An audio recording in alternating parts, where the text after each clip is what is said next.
Estou aqui com o Rafael Azevedo, ele é coordenador de tecnologia eleitoral do TSE e vai me ajudar a entender quais são as coisas que a gente vai encontrar dentro da urna. Sim, claro. Rafael, ela é transportada nessa caixa aqui. Vamos fazer um unboxing da urna? Sim, sim. Uma coisa que eu percebi carregando a caixa pra cá é que ela é muito mais pesada do que eu imaginava. Então tem uns 10 quilos aqui essa caixa. Exatamente. Vamos lá, hein? Abrindo a caixa da urna eletrônica. O que a gente tem aqui? A própria urna. Terminal do eleitor. Isso aqui é onde a pessoa vota. E mais o Terminal do mesário. terminal do mesário. Tudo integrado em um único equipamento. Ah, um detalhe aqui, ó. Não tem conexão, né?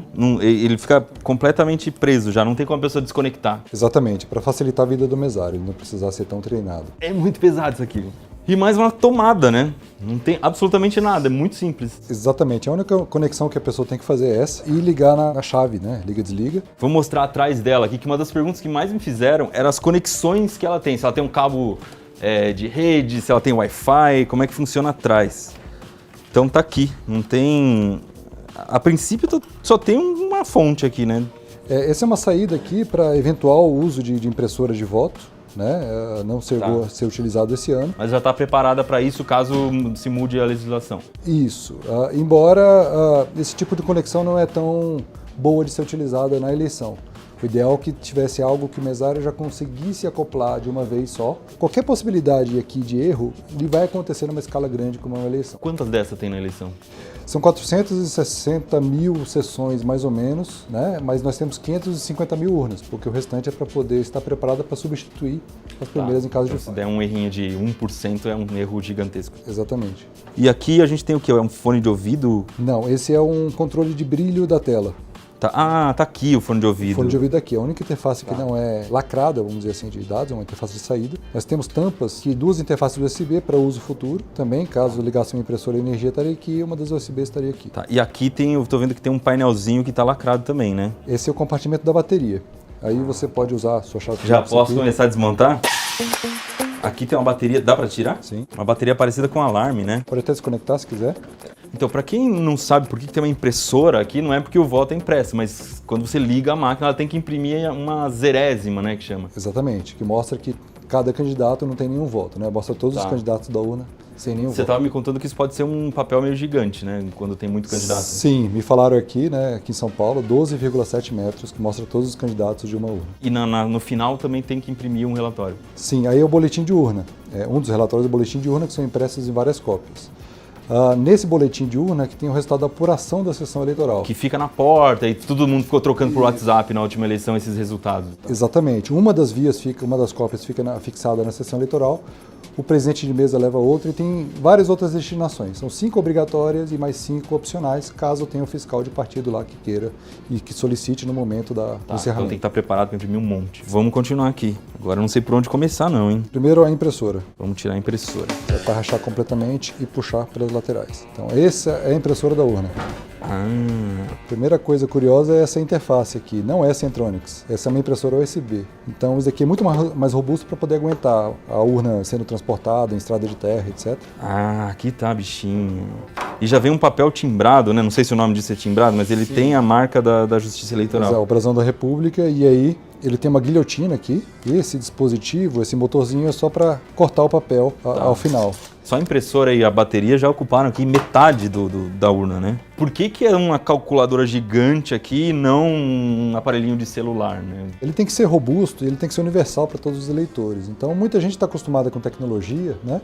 Hoje até uma criancinha pega num tablet e já usa, mas isso não é tão trivial para todo o eleitorado, né? Então nós temos muitos eleitores analfabetos, vários eleitores analfabetos funcionais, e a gente tem que servir a todos, os deficientes visuais, e assim vai. Isso aqui também tem que ter uma proteção aqui, senão o cara vem com a chave de fenda, querer... Na verdade, o teclado é todo construído para não ter ou minimizar o impacto de qualquer vandalismo do lado de fora. Porque nesse momento de privacidade, né, ele poderia fazer algum tipo de dano. Então nós temos aqui um protetor acrílico. Agora, com cuidado, existem alguns cabos. Cabo de vídeo é muito sensível. Essa aqui é a urna por dentro. Vou desconectar o teclado. Pela primeira vez eu tô abrindo uma coisa que eu não posso destruir, então a gente tá indo devagar. Esse aqui é o cabinho do vídeo. Ó. E onde é fabricada a urna? Vários módulos deles são fabricados na China, mas ela é sempre montada no Brasil, com a auditoria do TSE. Então nenhuma urna sai da fábrica sem que haja uma aprovação do TSE, pelo menos do lote. Vamos tirar a placa-mãe? Vou fazer com cuidado aqui. Aqui Aqui tá, bichinho. Ela é feita exclusivamente para a justiça eleitoral. No Brasil, ninguém pode ter um equipamento de votação, uma urna eletrônica para eleições oficiais, sem ser a própria justiça eleitoral, então a gente não pode ter outro tipo de urna, é proibido treinar o eleitor que não a justiça eleitoral. Não há qualquer dispositivo de rede, não há nem o próprio chip relativo à internet, ao Wi-Fi, a Bluetooth, isso é vedado no edital, aqui. É vedado. Tá. Aqui a gente tem a memória dela, né? Esses cartões são cartões Compact Flash, uma Compact Flash interna e uma Compact Flash externa, né? Mas toda vez que um voto é gravado, ele é gravado internamente e externamente. Mas toda vez que um voto é gravado, ele é embaralhado novamente, o arquivão de votos, né? Que cada digitada do eleitor, cada número que ele digitou de um candidato, é gravado numa posição. Aí chega o próximo eleitor, vota, isso é embaralhado. Por cargo, independentemente. Para que não fique a ordem da votação registrada. Exatamente. Então nem a própria Justiça Eleitoral consegue saber quem votou em quem. Então esse é um dos grandes pulos do gato da urna eletrônica e permite que, se você dá um tiro na urna durante a votação, ele você simplesmente só um dos cartões. Tira esse cartão e leva para uma urna de contingência. Esse cartão mais a memória de resultado, que ela fica aqui para poder gravar o resultado final. Tá. Ah, nisso aqui, é isso aqui que se leva para contar. Tá, esse é um pendrive.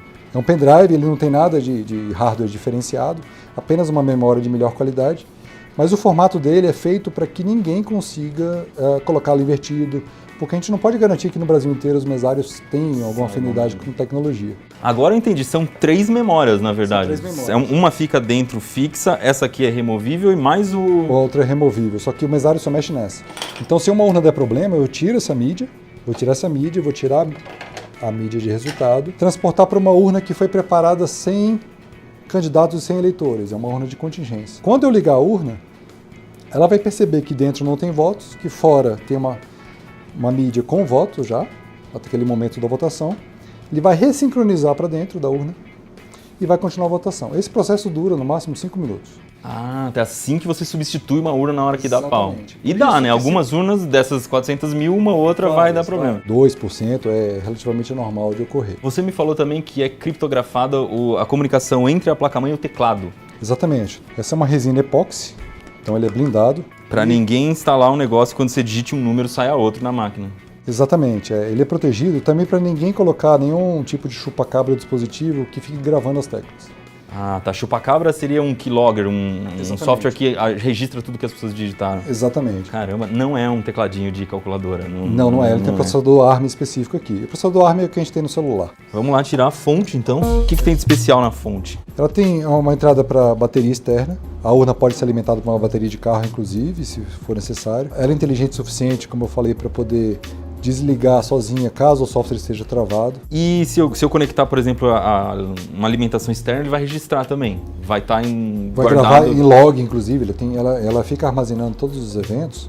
Então ela tem uma série de requisitos que tornam essa fonte muito mais do que uma fonte de notebook, por exemplo. Tá, vamos aproveitar para falar daquela votação paralela que acontece. É um jeito de evitar fraude no dia da eleição. É um teste de caixa preta, né? O pessoal chama. A urna, elas são preparadas 2 a 3 semanas antes da eleição, né? Então, geralmente na segunda quinzena de setembro.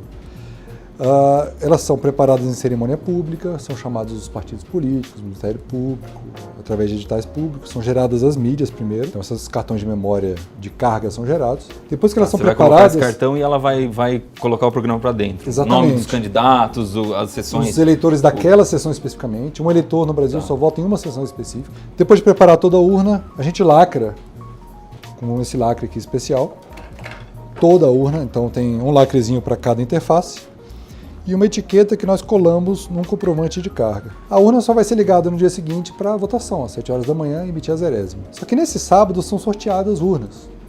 Por volta de 4 ou 5 urnas por unidade da federação, existe uma regra. E essas urnas são retiradas desse local e levadas até o TRE. Só que elas não sabem que vão ser editadas, né? Elas estão desligadas, completamente desconectadas do computador. Não tem GPS também para saber onde estão. E quando você, às 7 horas da manhã, como se ligasse na sessão, você liga no TRE. Isso aqui tudo filmado. E geram-se cédulas em papel mesmo, com votos aleatórios. E esses votos vão sendo inseridos, filmados. Como se estivesse usando a urna de fato numa eleição. Numa eleição. Tudo é filmado e no final se conta os votos manuais e se conta o resultado apurado pela sessão, pelo boletim de urna.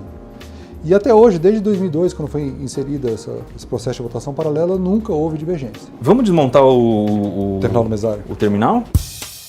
Aqui nós temos um display de caracteres, tá? Uma tecnologia pouco utilizada, e um leitor biométrico ótico. Com 500 dpi, ele tem uma qualidade muito boa para poder capturar a imagem da impressão digital. Vamos ter que montar isso tudo agora, né? O que a gente vai fazer agora é fazer de conta que essa urna ela tá zerada e ela vai receber agora a primeira carga, né? Exatamente, é um procedimento chamado inseminação. Então nós temos um cartão de memória que tem todos os programas, né? Os eleitores e candidatos e etc. para poder preparar a urna para uma sessão eleitoral específica. O cartão de memória externo, ele é inserido na urna e a urna é ligada. Isso. Vamos ver se vai funcionar de fato. Ele está verificando a assinatura digital do componente mais primário da urna, que é a BIOS. Então ele só vai ligar a urna, o módulo criptográfico só vai permitir que a urna seja ligada se tudo estiver ok. Se não estiver ok, ele vai simplesmente parar. Isso foi essa demorinha, foi isso? Exatamente. Eu achei que a gente já tinha quebrado. Não, chama-se cadeia de segurança. E ele vai fazer várias checagens, tanto a BIOS, o bootloader, o sistema operacional, e depois o sistema operacional faz um desafio criptográfico para saber se a urna é verdadeira. E aqui é Linux, né, que está rodando? Isso. Foi feito um Linux específico para justiça eleitoral, você pegou o kernel e mais vários elementos aí de código livre, né? E foram customizados especificamente para a segurança da urna eletrônica. Aqui a urna está fazendo uma série de verificações internas para verificar se está tudo ok. Nesse momento, está perguntando se a gente quer dar carga numa sessão específica. Posso até indicar outra sessão. Ele vai desconsiderar tudo que tem na flash interna, vai apagar na memória interna, vai apagar tudo, criar partições, instalar sistema operacional. Seria como se fosse um CD de instalação. A urna está preparada, ela pede para desligar a urna, nós apertamos confirma, ela desliga. E tirar o cartão, né? Tirar o cartão de memória, esse cartão pode ser preparado para inseminar outra urna. Então, numa urna oficial, se colocaria essa mídia de resultado, que vai ficar até o final. Tá. A mídia de resultado é o que de fato vai contar o voto, né? O que vai pro cartório depois Exato, para ser transmitido. Para ser transmitido. Ao final da votação, a urna apura os votos que estão gravados nela, que dá o resultado da sessão eleitoral, grava nessa mídia, além de várias outras informações de segurança. No caso, é uma versão de treinamento, né? A gente não vai inserir essa mídia, mas a versão oficial a gente coloca a mídia e aqui a urna pode ser ligada novamente. A gente testa o máximo possível, é claro que a gente sempre está preparado para defeitos. Não se resolve nada na sessão eleitoral em relação à urna que deu defeito, não se abre urna, não se faz nada. O objetivo é só continuar a votação. Tá.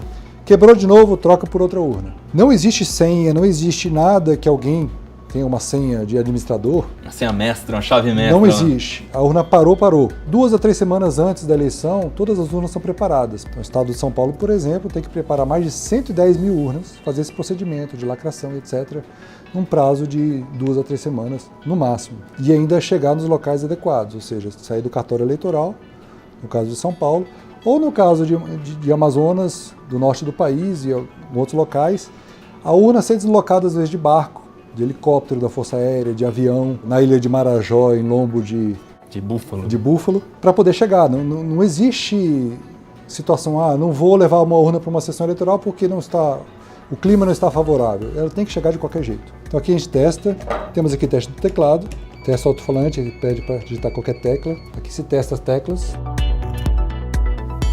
Ele está fazendo um teste criptográfico agora, vai fazer um teste de impressora. Aqui ele está forçando a impressora no que é mais difícil para uma impressora térmica fazer, que é esse tipo de quadriculado. Ele gasta muita energia para fazer isso. Então a imagem está perfeita. Então conseguiu. Agora vem a zerésima.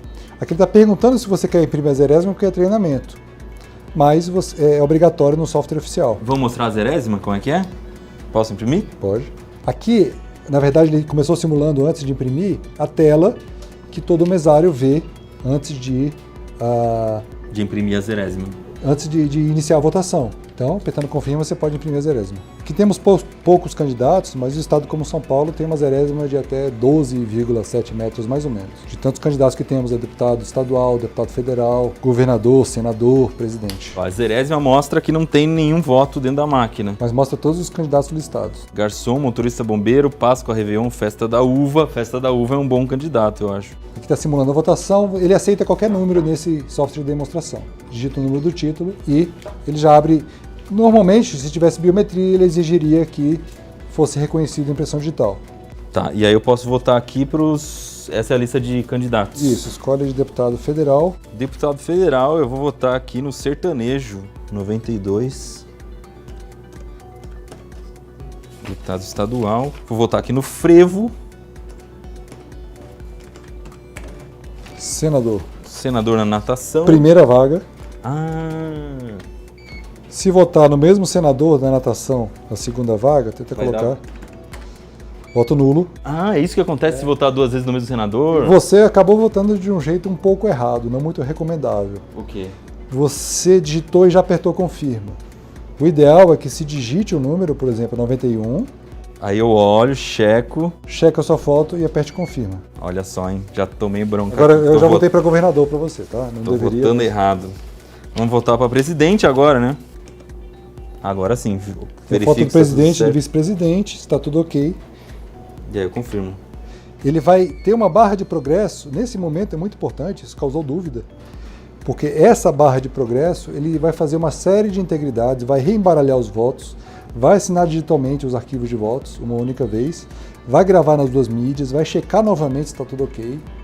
Por isso que demora um pouquinho, mas isso garante que o voto foi efetivamente computado, ou seja, quando aparece a tela fim, todos aqueles votos de todos os cargos foram computados corretamente. E aqui a gente consegue imprimir um resultado da urna?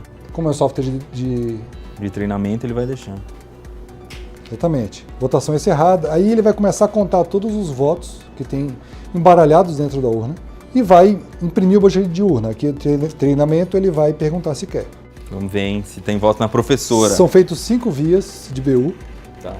Uma fica com o presidente da mesa, outra fixada no local de votação. Porta. Nesse momento, o eleitor pode fiscalizar. E aí, depois do dia da eleição, 2 ou 3 dias depois no máximo, o TSE publica no site chamado Boletim de Urna na Web. Nós publicamos no site o resultado de cada sessão. Então o eleitor pode comparar o que ele viu na sessão eleitoral saindo da urna, que está sem conexão com a internet, que já foi tornado público, com aquilo que foi totalizado. E vamos ver aqui, ó, presidente, professora, recebeu um voto. E eu quero ver o nulo também do meu Senador. senador, tem um voto nulo. Total apurado 2 votos. Tá certo. Isso aqui é o que vai dizer o que foi votado na urna. Fim dos trabalhos, a Justiça Eleitoral agradece aos mesários. Vamos, por último, colocar o lacre para as pessoas verem como é que funciona? O juiz, Ministério Público, outras pessoas acabam se rubricando os lacres, né? Então ele também tem uma numeração única, essa cartela. Esse lacre é feito pela Casa da Moeda. Exatamente. Tem alguns requisitos de segurança. E aqui eu acabei de assinar, acabou borrando um pouco, mas Tá, posso tirar o lacre só para mostrar o que acontece? sim, Olha só que legal isso aqui. assim até metade, exatamente. Ó, apareceu um TSE onde eu puxei. Foi violado. Então, se ele tentar tirar um lacre e colocar novamente, ele fica evidenciado que foi Que alguém tentou violar. violado. O Neubio. Não é possível auditar o software. TSE tem que demonstrar que a máquina de votar é segura e confiável, não o eleitor provar que não é. Está aí falando da urna eletrônica, né? A grande discussão se a urna eletrônica é realmente segura no Brasil. Aí André e Aros podem falar um pouquinho. Aros. As urnas do TSE já faz regularmente um processo de convocar auditores externos. O que são esses auditores externos? Qualquer pessoa que tenha conhecimento técnico para fazer essa checagem, essas pessoas podem ir e fazer, tem um período que o TSE determina para que essa verificação possa acontecer. Isso é aberto e eles sempre publicam os resultados disso.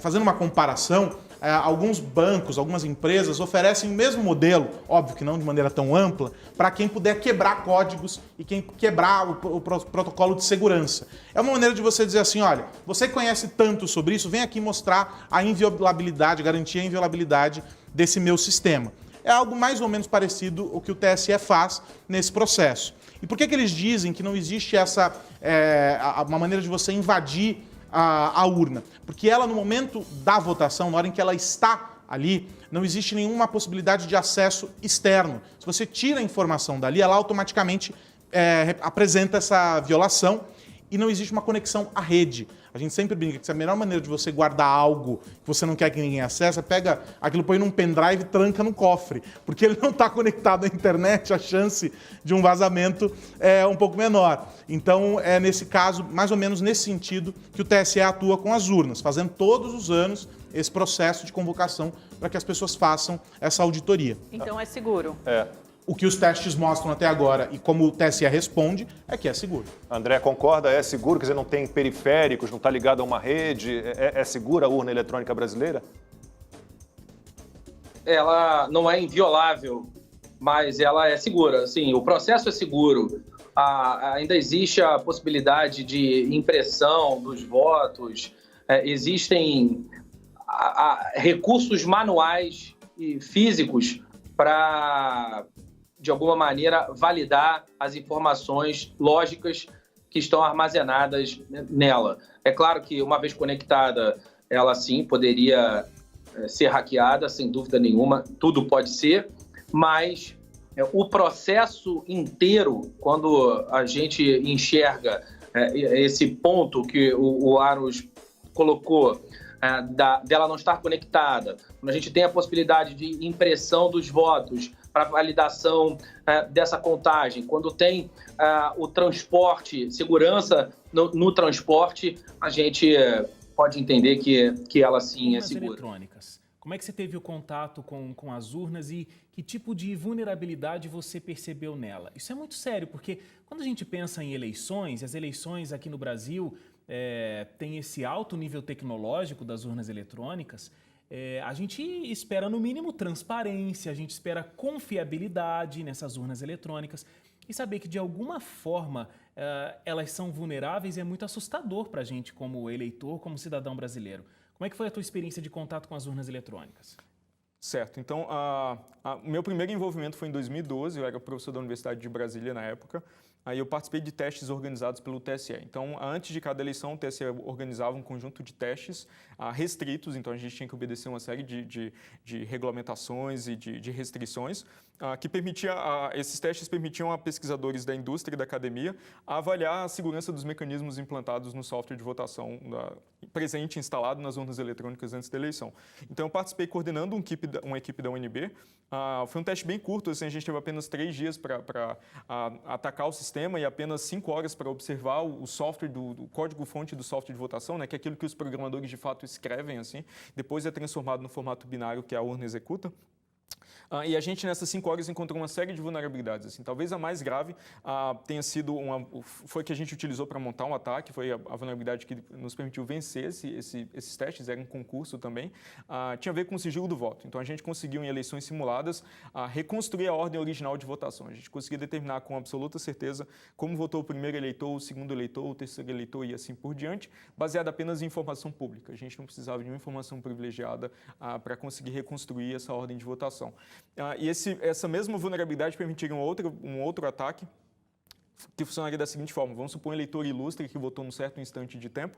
A partir desse instante de tempo, como a urna armazena a hora que cada eleitor votou, você consegue descobrir a posição desse eleitor ilustre, use a criatividade, né, alguma autoridade do país, você consegue descobrir a ordem que ele votou na fila de votação. Se você é capaz de recuperar os votos em ordem, você consegue dizer exatamente como esse eleitor votou. Isso com impacto possível até em eleições passadas, se elas utilizaram uma versão igualmente vulnerável do software. A gente também encontrou outros problemas de segurança, algumas ocorrências de práticas ruins do ponto de vista de segurança. Por exemplo, a autenticação do software, né? Os mecanismos que verificam se o software de fato é íntegro, é o software que a Justiça Eleitoral produziu, pareciam insuficientes, assim, o que poderia permitir um atacante externo manipular ou trocar o software assim instalado na urna antes das eleições e talvez causar uma fraude nos resultados em escala bem maior. Então, se não tiver um acompanhamento muito próximo, a gente poderia ter uma manipulação de uma eleição. Sim, mas um grande problema de utilizar sistemas puramente eletrônicos de votação é que a sociedade não consegue fazer esse acompanhamento de maneira efetiva, né? Os fiscais de partido têm certa possibilidade de observar o código-fonte desse software de votação antes das eleições, mas é um volume muito grande, são mais de 13 mil linhas de código para se examinar, então não é uma tarefa factível nem em testes como o TSE organiza, nem para os fiscais de partido. O que acontece de fato é que todos estamos incondicionalmente confiando no TSE para ter eleições seguras e confiáveis, assim. O que, do ponto de vista de segurança, do ponto de vista da doutrina da área de segurança, não é razoável. E outros países já vieram verificar como é o funcionamento da nossa urna eletrônica e não adaptaram isso para os seus países, né? A gente sabe de alguns lugares que utiliza algum tipo de voto eletrônico, mas junto utiliza o voto convencional, aquele voto em papel, né? Então você tem um registro físico e aí você tem um registro digital. Sim, é bem interessante observar esse movimento mundo afora, né? Porque nos anos 90, quando essa ideia surgiu, alguns países saíram na frente no sentido de informatizar suas eleições, mas rapidamente vários deles ou voltaram atrás para realizar eleições com cédulas em papel como convencionais. Talvez aqueles que tivessem dimensões menores e o custo não justificasse informatizar eleições para um país tão pequeno. Alguns votaram para eleições em papel, porque é possível fazer eleições com cédulas em papel de maneira segura. Talvez o problema seja muito mais desafiador com um país tão heterogêneo e tão grande como o Brasil, mas, novamente, não é impossível, mas é bem mais difícil no nosso caso. Outros países migraram ou transformaram o seu sistema para produzir também o registro físico do voto, que pode servir para recontagem, por exemplo, para conferir se a contagem eletrônica foi feita de maneira honesta. Lembrando que máquinas vão agir de maneira honesta se elas forem programadas para agir de maneira honesta, né? Esse mito da máquina honesta, ele é muito curioso, mas ele não tem lastro na realidade, assim. Então, esse movimento é bem interessante de observar. Atualmente, o único país do mundo que persiste utilizando sistemas puramente eletrônicos de votação, baseados em máquinas de votar, como a urna eletrônica, é o Brasil. O outro país que se encontrava nessa situação era a Índia, mas a partir das eleições de 2014, do ano passado, eles começaram também a experimentar com recursos que produzem o registro físico do voto, né, para conferência, auditoria e recontagem. Olha, no ano passado, o TSE publicou uma cartilha sobre segurança das urnas e diz o seguinte, que esses mecanismos foram postos à prova durante os testes públicos de segurança, nos quais nenhuma tentativa de adulteração dos sistemas ou dos resultados da votação obteve êxito. O TSE afirma que uma urna eletrônica conta com o que há de mais moderno em criptografia hoje, o que ela é extremamente segura. Mas aí você está me contando que foram encontradas brechas, né? Sim, eu inclusive contesto boa parte do conteúdo dessa afirmação. Nós vencemos os testes de 2012 explorando uma vulnerabilidade real no sistema e o trecho de código, a construção insegura que a gente encontrou, por exemplo, era conhecidamente insegura desde 95. Assim, então, não dá para dizer que era algo na fronteira tecnológica. Era, na verdade, um problema de livro-texto que a gente encontrou, um erro de livro-texto que a gente ensina para os alunos de graduação a não cometer, que a gente encontrou num pedaço do sistema, né, num componente do sistema, que era fundamental para proteger o sigilo do voto.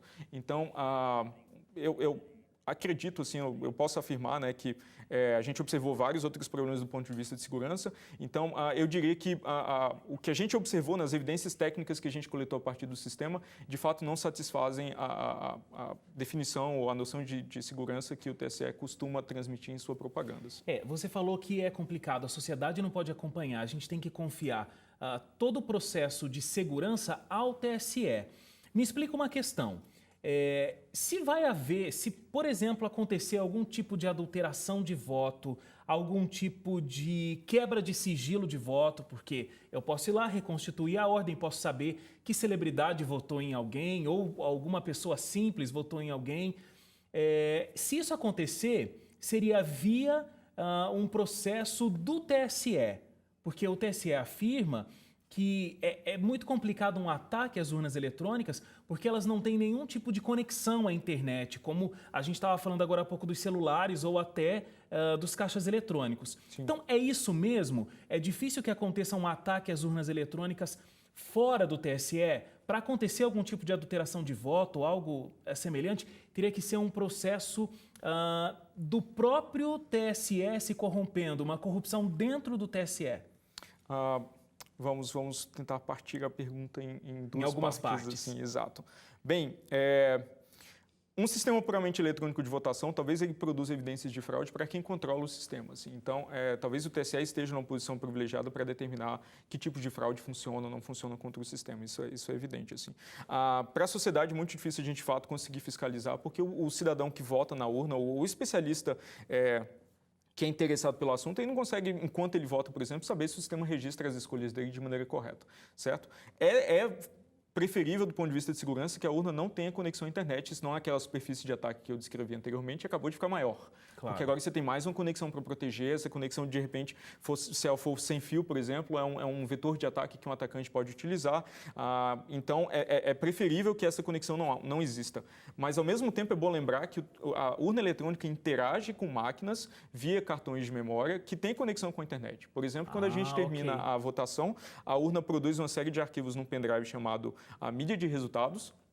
Esse pendrive é extraído e colocado numa máquina do TRE para transmitir seu conteúdo para totalização. Isso no então, final do dia?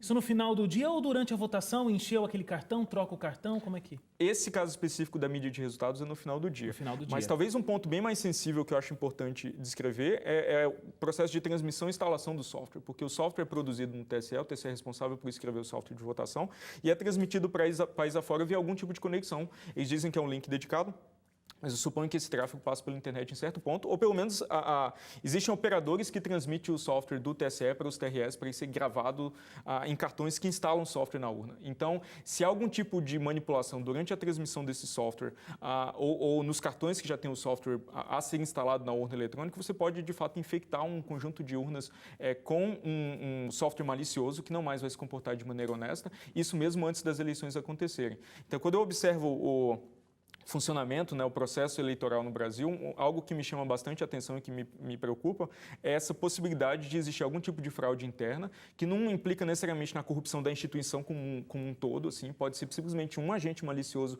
dentro do TSE que por algum motivo decidiu, decidiu, não sei, fraudar eleições e tem algum interesse nisso, então ele esconde algum tipo de código malicioso no software de votação. Esse software de votação é transmitido para o país inteiro, ele dá a aparência de se comportar de maneira correta e normal, talvez ele passe até alguns testes com uma votação paralela e outros mecanismos que existem para tentar evitar esse caso, mas a gente encontrou condições que permitiram ainda assim isso ser possível, e esse software passa a se comportar de maneira desonesta durante toda a eleição, sem isso poder ser detectado pelo eleitor, ou até pelas pessoas que trabalham no sistema, trabalham no TSE, porque se a fraude for sofisticada o suficiente, o software poderia, inclusive, agir de maneira desonesta durante a eleição e tentar se restaurar no final da eleição para dar a aparência de que ele foi software correto durante toda a eleição. Tem uma série de coisas que você pode pensar, claro, bem mais sofisticadas do que o tipo o tipo de fraude que a gente escuta no dia a dia, mas que estão dentro da esfera do possível. Assim. O que é difícil, o que não é muito convincente, é exatamente o custo desse ataque, né? Ele parece muito menor do que deveria ser quando a gente observou essa série de vulnerabilidades no sistema. Assim. Mas, claro, existe um ponto privilegiado para se montar uma fraude, que é exatamente a fraude interna. É montado por alguém que tem acesso privilegiado aos sistemas da justiça eleitoral. E é importante observar que esse tipo de fraude interna ocorre em outros segmentos da indústria bancária, por exemplo. É muito comum a gente ter alguém dentro do banco vazando informação ou, de fato, manipulando sistemas para roubar dinheiro. Assim. Então, muitas vezes, fraudes em larga escala ocorrem com a colaboração de um agente interno que tem acesso privilegiado ao sistema. Então, acho importante dar atenção para esse ponto nas eleições eletrônicas também. E o que é interessante a gente deixar claro aqui, né, Diego, para a gente não ter um problema de interpretação, é que a gente não está dizendo que existem fraudes no processo eleitoral, a gente não está dizendo que aconteceram manipulações nas votações. O que a gente está conversando aqui, e as suas pesquisas mostraram, é que existe a vulnerabilidade, existe a possibilidade, mesmo que complexa, de pessoas mal intencionadas se colocarem nessa situação e plantarem algo num sistema e acontecer uma falha. A gente não está dizendo aqui aquela teoria da conspiração de que realmente a eleição está vendida, não é isso, esses não são os resultados. O que a gente está dizendo é que talvez o TSE precisasse prestar bastante atenção nisso, porque existe vulnerabilidade em se ter um processo de votação 100% eletrônico. Exato, precisamente. Eu sequer tive acesso a dados de eleições para poder ter qualquer conclusão nesse respeito, não estou argumentando que teve fraude ou nada dessa natureza. Assim. Estou apenas lidando com as possibilidades técnicas e as condições técnicas que nós observamos no sistema em 2012. É difícil mapear exatamente como esse sistema evoluiu desde então, porque antes das eleições anteriores, o TSE optou não fazer testes de segurança, mas felizmente teremos testes de segurança no começo do próximo ano, começo de 2016, onde investigadores vão ter a chance novamente de acompanhar se houve reparo, se houve aprimoramento do ponto de vista de segurança em relação aos problemas que nós detectamos em 2012. Muito legal. Diego, muito obrigado pela sua presença. Foi uma conversa interessantíssima e eu espero que você continue lá no seu departamento na Unicamp, além do seu processo em sala de aula, mas lá no seu departamento outras pesquisas possam continuar sendo desenvolvidas, porque aí a gente tem uma sensação de maior segurança, né? Existem pessoas que estão buscando melhorar cada vez mais, aprimorar cada vez mais esses sistemas de segurança que todos nós nos utilizamos em várias partes da nossa vida, né? Então, muito obrigado pela sua presença e parabéns pelo seu trabalho. Muito obrigado pelo convite, né? Uma oportunidade sempre muito interessante de esclarecer para as pessoas como funciona a universidade, que tipo de trabalho a gente executa na Unicamp, mas em outras universidades também na área de segurança. E acho que instruir as pessoas também sobre como lidar com tecnologia no mundo real, como tomar as mínimas precauções para não ter nenhum tipo de problema. Claro. Obrigado. Muito obrigado. Urnas eletrônicas serem seguras, dependemos de laudos técnicos de altíssima tecnologia. Deixar de imprimir esses votos é que é uma questão que traz para o debate a grande dificuldade. Isso porque a urna eletrônica, ela pode sim ser objeto de fraude na medida em que vivemos em tempos que a tecnologia ela não é amplamente dominada. Basta ver que já em debates aqui anteriores nos deparamos com essas situações em que a tecnologia nos surpreende, em que a tecnologia nos controla, em que é possível identificar onde estão pessoas ou acessar a câmera de um celular, ainda que ele esteja desligado, captar vozes de pessoas, localizar onde elas estão, quais são as suas predileções. Não raro fazemos uma busca na internet por um determinado produto e, ao fazermos buscas sequenciais por outros produtos, somos bombardeados com propagandas daquele primeiro produto que nós buscávamos. Então, há uma discussão mundial, inclusive, com relação às empresas que dominam as tecnologias 5G, se elas não estariam também se apossando de dados pessoais dos cidadãos de um ou de outro país. E é neste contexto e nessa circunstância em que colocamos o debate aqui com relação às urnas eletrônicas. Desculpe, me atrapalhei. O Brasil é, sem dúvida nenhuma, o primeiro país ou o país mais avançado nessa questão da adoção de urnas eletrônicas para todas as eleições e para todos os eleitores. Há outros países, mais ou menos 35 países, que também adotam as urnas eletrônicas, mas fazem o uso dessas urnas para eleições pontuais, não para eleições presidenciais. Estamos acompanhando nos Estados Unidos, recentemente haverá eleição presidencial e o próprio presidente se preocupa porque lá se discute a possibilidade da votação por via dos correios para que as pessoas não tenham que comparecer presencialmente às urnas. Qual é a crítica que se faz especificamente à impressão desse voto? Esse voto não deveria ser impresso e entregue aos eleitores porque isso violaria o sigilo eleitoral. Essa foi a decisão majoritária do STF e nesse ponto está correto. Isso porque a pessoa, o eleitor, levaria para casa um recibo da sua eleição, um recibo da sua escolha, do seu voto e, além de violar esse sigilo, isso poderia servir como um recibo, ou seja, poderia incitar eventualmente corrupção e compra de votos. Mas a impressão deste voto e o depósito deste voto numa urna para uma conferência numérica dos votos impressos e uma comparação com o resultado das urnas eletrônicas, isso seria extremamente salutar. Isso porque haveria uma comprovação e esta sim seria uma forma de se confirmar se aquele resultado das urnas eletrônicas foi verdadeiramente o mesmo resultado dos votos impressos. O eleitor confirmaria se aquele voto eletrônico é o mesmo que está impresso e depositaria numa urna para a conferência numérica, como acontecia no Brasil antigamente, que eram 3 dias de apurações com muitos fiscais verificando as contagens de votos. E discordo do ministro Barroso, acho que não havia fraude antes porque havia uma fiscalização muito forte nessa contagem de votos impressos em papel quando votávamos em papel. Sem dúvida nenhuma, o nosso sistema é muito bom, mas os questionamentos, eles são válidos. Isso porque não há a menor possibilidade de atestarmos que a tecnologia é infalível ou que não há possibilidade de superar aquela tecnologia colocada nas urnas com uma tecnologia ainda mais aprimorada que possa, sim, deturpar ou, de qualquer forma, alterar aquelas votações e aqueles resultados. Na questão da impressão, havendo a impressão e a leitura da impressão, fica muito mais difícil de haver qualquer tipo de fraude. Isso porque a fiscalização é visual e, como eu disse, havia essa contagem de votos, a imagem, se a gente recuperar antigamente, então havia aquelas pessoas fazendo a contagem e vários fiscais dos vários partidos fazendo o auxílio e a verificação daquela contagem. Seria, na verdade, um controle de 2 níveis. Nós teríamos, sim, as urnas eletrônicas e elas são boas. A tecnologia, Thiago, eu concordo,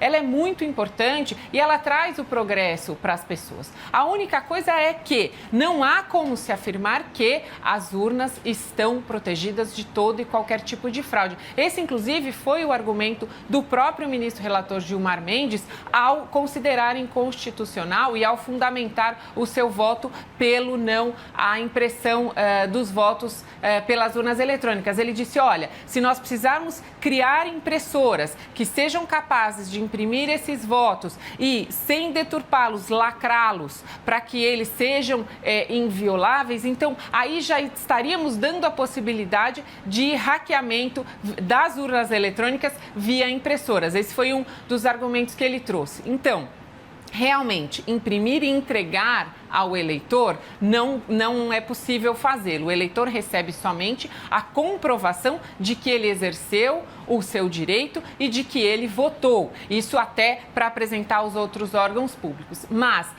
a impressão do voto, ela deveria ficar sob a custódia do Estado. Não sou contra a tecnologia, mas sabemos que a tecnologia, ela pode ser usada para o bem e para o mal. E, infelizmente, há sim grandes interesses, como o próprio Rafael colocou. Nós teremos um vencedor e vários derrotados. E todos esses competidores irão se valer de todas as medidas, talvez até ilegais e antiéticas, para vencerem as eleições. Essa é só a minha preocupação.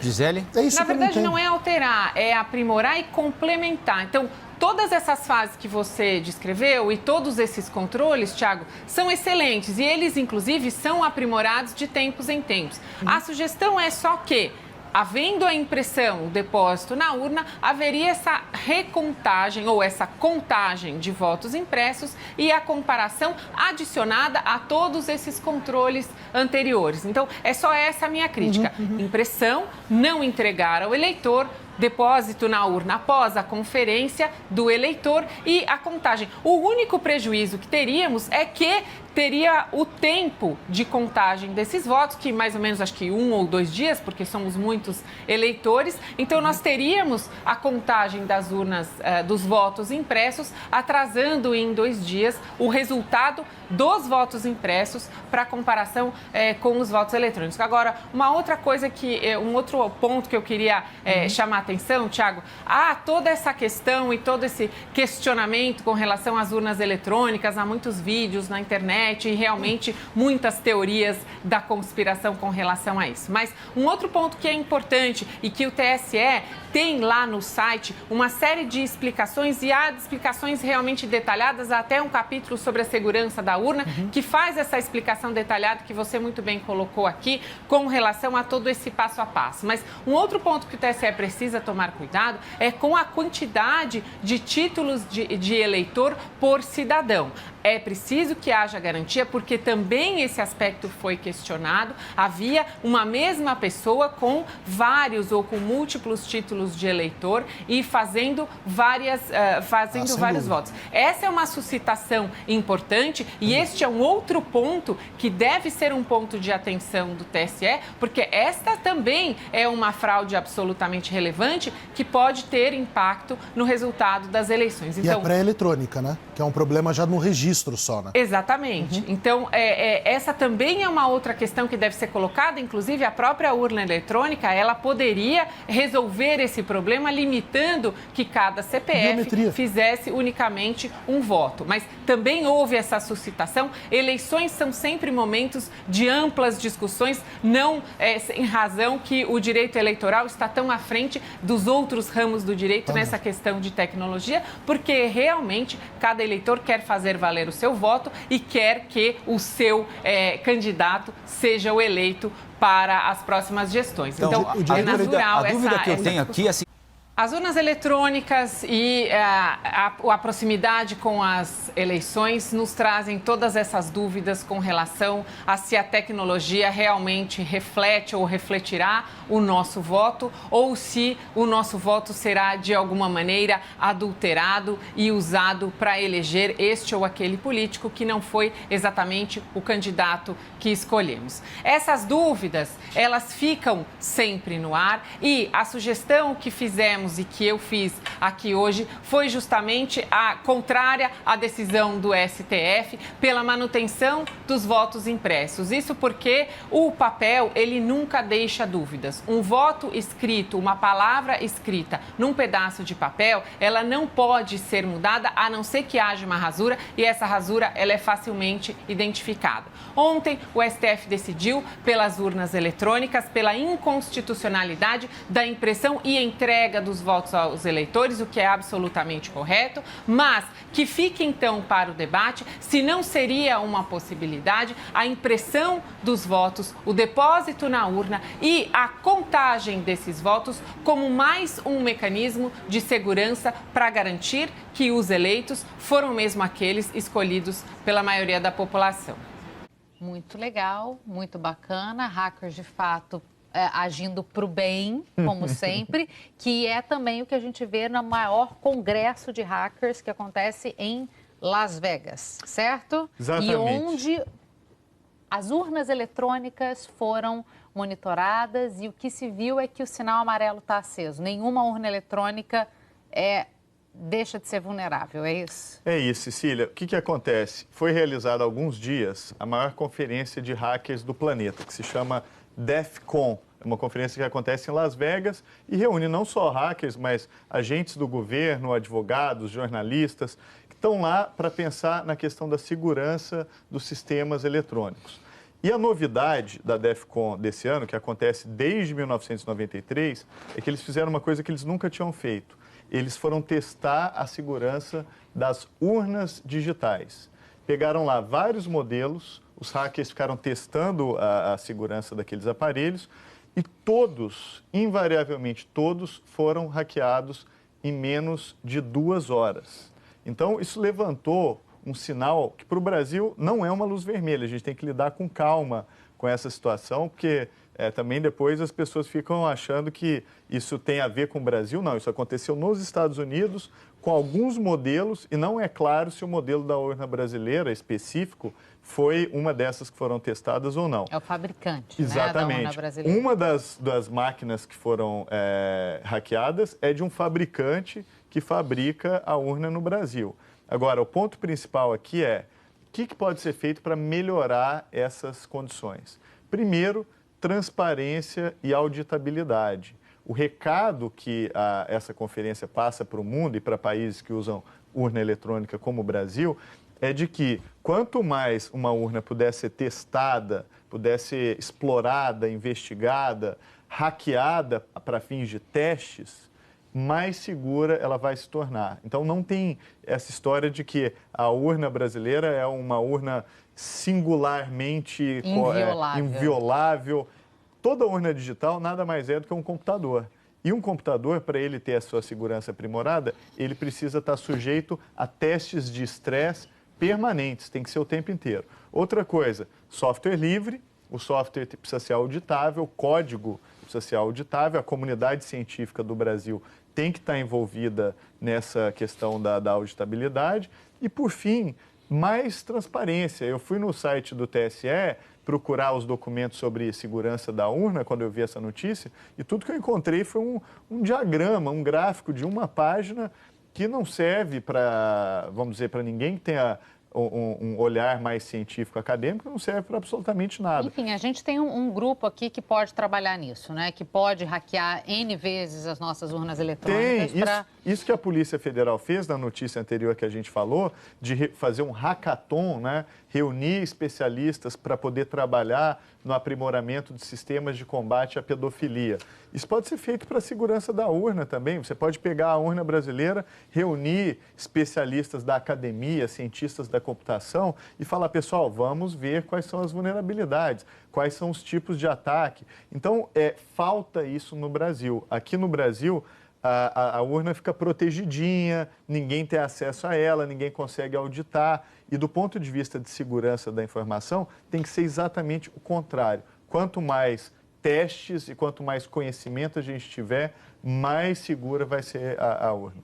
E que assim seja em prol da nossa democracia.